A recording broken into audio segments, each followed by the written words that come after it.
Bienvenue à tous dans notre émission 15 minutes de grâce et de vérité. Quelle joie d'être ensemble et quel privilège de célébrer le nom de Jésus ensemble. Parce qu'il vit, je n'ai rien à craindre. Mes lendemains sont assurés entre ses mains. Il tient ma vie pour ce temps et l'éternité. Je sais qu'il vit entre ses mains. Il tient ma vie pour ce temps et l'éternité. Je sais qu'il vit.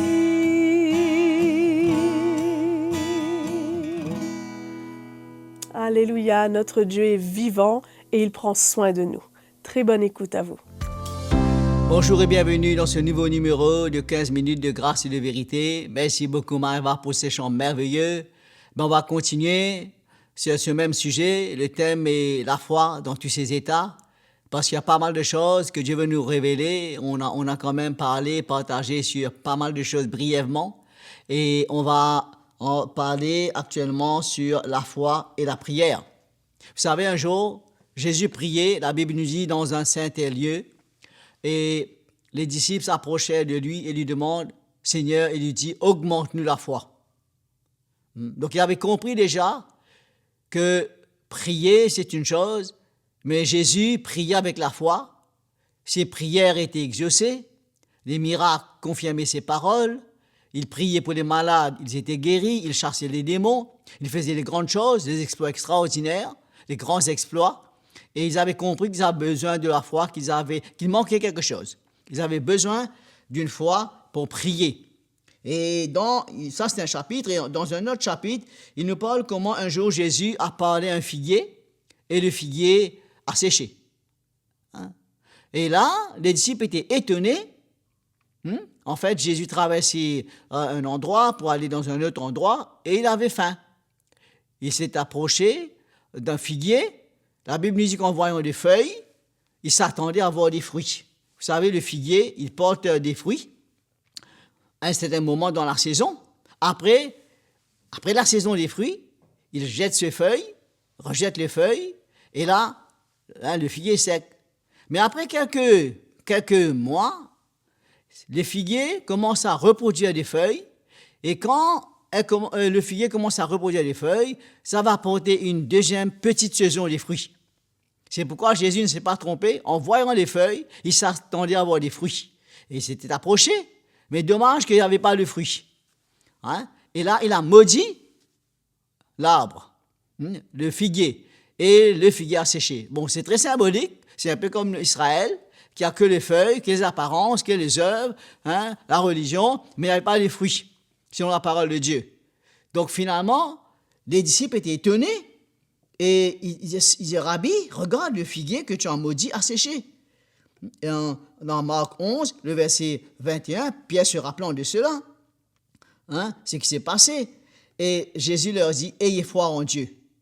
Il dit en vérité, si quelqu'un dit à cette montagne, ôte-toi de là et jette-toi dans la mer, s'il ne lutte pas en son cœur, mais croit que ce qu'il dit arrive, cela lui sera accordé.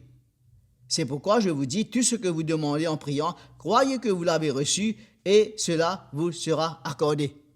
Frères et sœurs, voilà un passage, des versets qui ont été très, très, très, allons dire, partagés, révélés. Il y a des livres, c'est devenu même une doctrine pour faire comprendre aux chrétiens qu'on va recevoir ce qu'on confesse, on va avoir ce qu'on dit, et si on dit quelque chose, et c'est là où les chrétiens ont commencé à confesser des choses, à réclamer des choses avec Dieu dans la prière, à revendiquer, à commander, à appeler des choses, croyant que, reposant sur ce verset, se reposant sur ce passage, maintenant Jésus voulait leur faire comprendre comment il faut utiliser la foi dans la prière. C'est pas d'aller partout essayer de déplacer les montagnes. La Bible nous parle dans 1 Corinthiens chapitre 13, quand Paul dit si on a l'amour, si on n'a pas l'amour, on a la prophétie, on a les dons, on a tout ça, et si on n'a pas l'amour, ça ne sert à rien.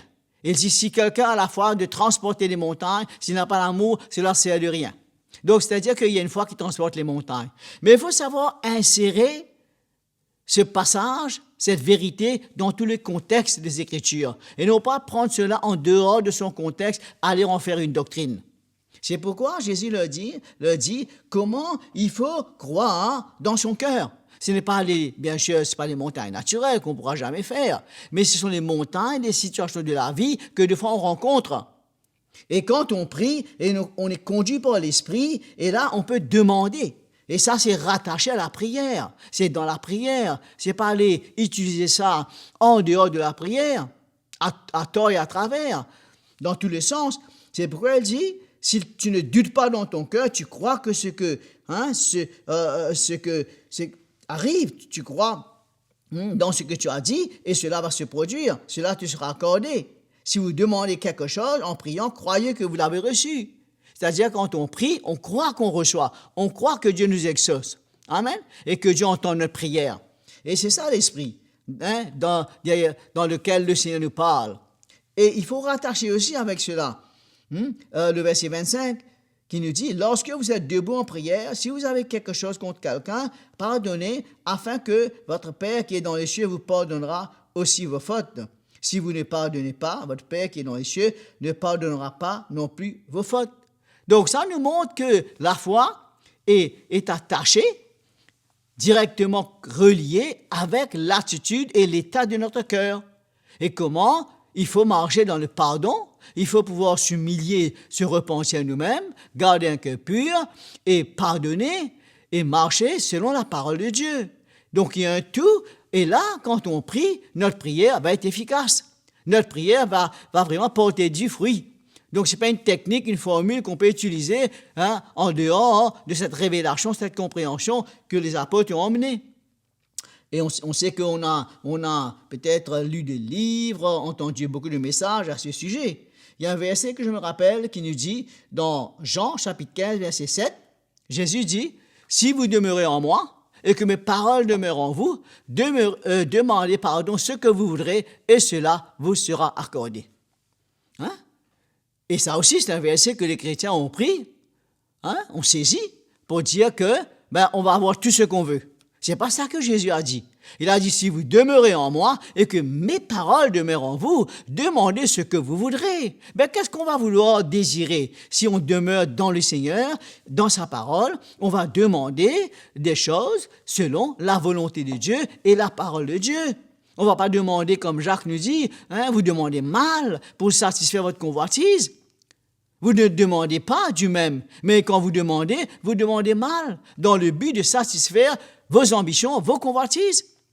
Mais si on est dans la parole de Dieu, dans les Écritures, notre cœur s'aligne avec le Seigneur, on va demander tout ce que nous voudrons, mais ça va être conduit par l'Esprit et dans le plan de Dieu. Et voilà comment cela marche ensemble. Jacques nous dit, la prière de la foi. Allons regarder un petit verset avant de terminer rapidement. Jacques, chapitre 1er, verset 5. On va regarder ça rapidement. C'est très important. Alléluia. Ça confirme et conclut tout ce qu'on a parlé. Et puis de Jacques, chapitre 1er, verset 5. Si quelqu'un d'entre vous manque de sagesse, qu'il la demande à Dieu, qu'il lui donne tous libéralement, sans faire de reproches, elle lui sera donnée. Mais qu'il la demande avec foi, sans douter, car celui qui doute est semblable au flot de la mer, que le vent agite et soulève, qu'un tel homme ne pense pas qu'il recevra quelque chose du Seigneur. c'est un homme irrésolu, inconstant dans toutes ses voies. Amen. Donc là, ça nous montre l'importance et la nécessité, quand on prie avec foi.